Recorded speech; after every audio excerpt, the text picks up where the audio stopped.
Travaille sur toi. Débloque ta vie, débloque ton étoile, débloque ta chance, etc. etc.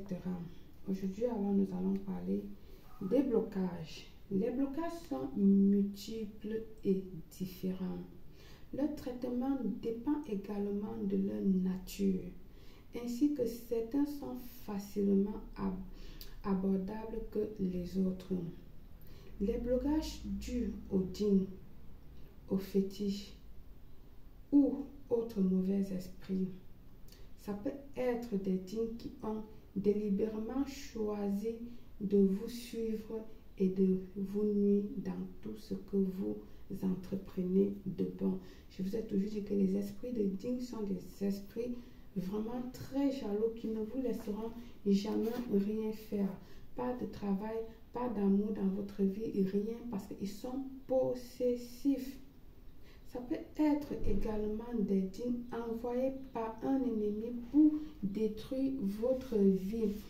Donc, comme je vous dis aussi également, ce n'est pas toujours parce que vous avez fait quelque chose à quelqu'un que des choses vous arrivent. Il y a des personnes là qui sont là uniquement pour détruire la vie des autres. C'est pour ça que le diable existe. Aussi, il faut savoir qu'il peut s'agir de liens tissés par des parents, grands-parents, avec des esprits de toutes sortes. Les esprits de l'eau, je vous ai parlé déjà une fois des sirènes et tout ça. Les esprits de la forêt et bien d'autres qui ont des influences négatives sur votre vie. C'est la même chose avec les fétiches. Les blocages liés à ces choses sont relativement abordables en termes de traitement. Si vous touchez la bonne personne, vous serez traité. Les blocages créés par soi-même, oui, comme vous pensez toujours que vous allez faire du mal aux autres, que vous êtes en train de faire le mal. Non, vous vous faites du mal. C'est pour ça que je vous dis toujours, videz votre sac à dos. Parce que si vous avez votre sac au dos, vous mettez une pierre, vous mettez 2 pierres, vous mettez 3 pierres, 4, ainsi de suite. Quand le sac là, il va être plein, il va commencer à vous traîner.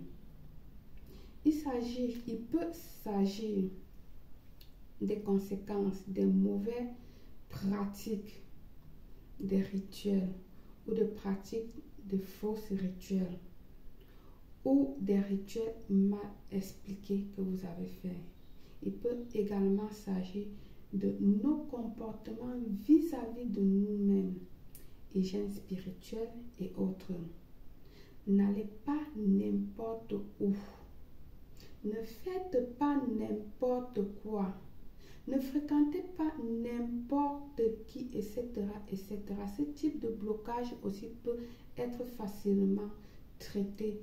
Comme je dis, n'allez pas n'importe où, ne faites pas. C'est pour ça, touchez la bonne personne pour pouvoir vous traiter et non empirer votre situation. Les mauvais œils, oui, les mauvais œils. Il y a des personnes qui sont des véritables décharges de mauvaises ondes pour les autres. Même si vous n'avez rien avec cette personne, il suffit que vous passez près de cette personne-là, vous vous chargez, vous absorbez directement. C'est-à-dire cette personne décharge directement ces mauvaises ondes sur vous. On peut également traiter les blocages dus au mauvais œil si vous avez la chance de rencontrer un sage, donc quelqu'un qui peut vraiment travailler, quelqu'un qui sait de quoi il s'agit, quelqu'un de vrai, un vrai professionnel. Les blocages dus à la malédiction. À ce niveau, il y a plusieurs types de blocages dus à la malédiction, mais aujourd'hui, je vais vous citer que 3. Ok? Si vous avez des géniteurs, c'est-à-dire papa, maman, grands-parents, votre papa et maman, bien sûr, n'est pas tombé du ciel, ils viennent de vos grands-parents, de vos arrière-grands-parents, etc., qui ont passé toute leur vie à à faire du mal, à maltraiter les autres, soyez sûr que vous êtes foutu. Le karma va vous poursuivre automatiquement. Parce que nous héritons toujours de ce que nos parents ont laissé comme mal. Ça nous poursuit toujours. Alors, si tu veux que ta génération soit tranquille, évite de faire de la méchanceté.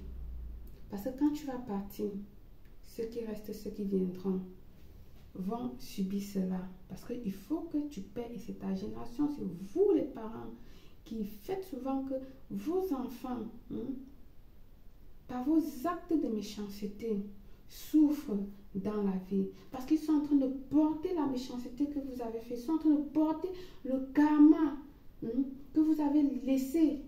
Pourtant, ils n'ont rien à y voir dans ça. Quand vous étiez mangé, sucer le sang de quelqu'un ou manger le corps de quelqu'un dans la nuit, ce n'était pas avec cet enfant. Mais aujourd'hui, par lien de sang, cet enfant est obligé, forcé même, à porter ton karma. Comme j'ai pour habitude de dire, on porte le même sang, mais on n'est pas obligé de se mélanger. Mais sur ce cas, on est obligé de se mélanger. Le sang nous oblige à se mélanger. Ce n'est pas le moment de fuir. Parce qu'il n'y a pas d'issue. Si vous avez des parents qui font ce qu'ils veulent, qui s'insultent mutuellement, que ce soit en privé ou en public, votre vie sera automatiquement de l'enfer. Pourquoi? Parce qu'il vous apporte, il vous transmet ces énergies-là. Il pousse ces énergies négatives-là sur vous. Demain, vous allez faire pareil avec votre femme ou avec votre mari. On va dire, tel se porte très mal, tel se porte... Qu'est-ce que les parents ont inculqué à cet enfant? Si vous venez vous mettre devant vos enfants, vous insultez, vous disputez, la maman insulte le père comme elle veut, le père insulte la maman, frappe, fait ceci, machin, etc., etc.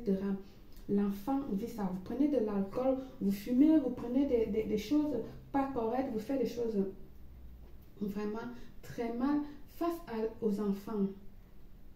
Qu'est-ce que vous apprenez à cet enfant-là? Qu'est-ce que vous apprenez à cet enfant? Si vous-même vous pensez être trop intelligent ou civilisé pour vous soumettre à vos géniteurs, vous n'avez aucune considération pour eux. Vous ne respectez pas les règles de la vie. Vous utilisez votre pouvoir pour écraser les autres. Vous êtes des champions de l'impolitesse envers vos aînés.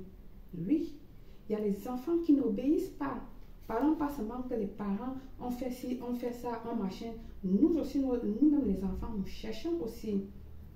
Vous insultez vos aînés et autres. Faites attention. Ce type de blocage parfois est très difficile à traiter. C'est pour cela que vous devez vider votre sac à dos comme je demande toujours. Demandez pardon. Faites votre examen de conscience. Allez voir la personne et demandez pardon sérieusement. Que ce pardon-là ne soit pas fausse, qu'elle vienne du fond du cœur et qu'elle se ressemble. Ce n'est que de cette manière-là que vous serez traité, que votre traitement sera facile. Si vous ne le faites pas, n'attendez rien au traitement. Votre traitement restera toujours difficile. Vous allez beau faire des rituels pour avancer, beau faire ci, ça, pour ceci, cela. Tant que vous n'allez pas faire cela, ne va pas marcher. Sachez bien qu'il existe bien d'autres causes de blocage qui peuvent vous bloquer dans votre quotidien également. Je vais m'arrêter ici. Par le pouvoir de ce rituel, je vous souhaite une réussite totale, belle.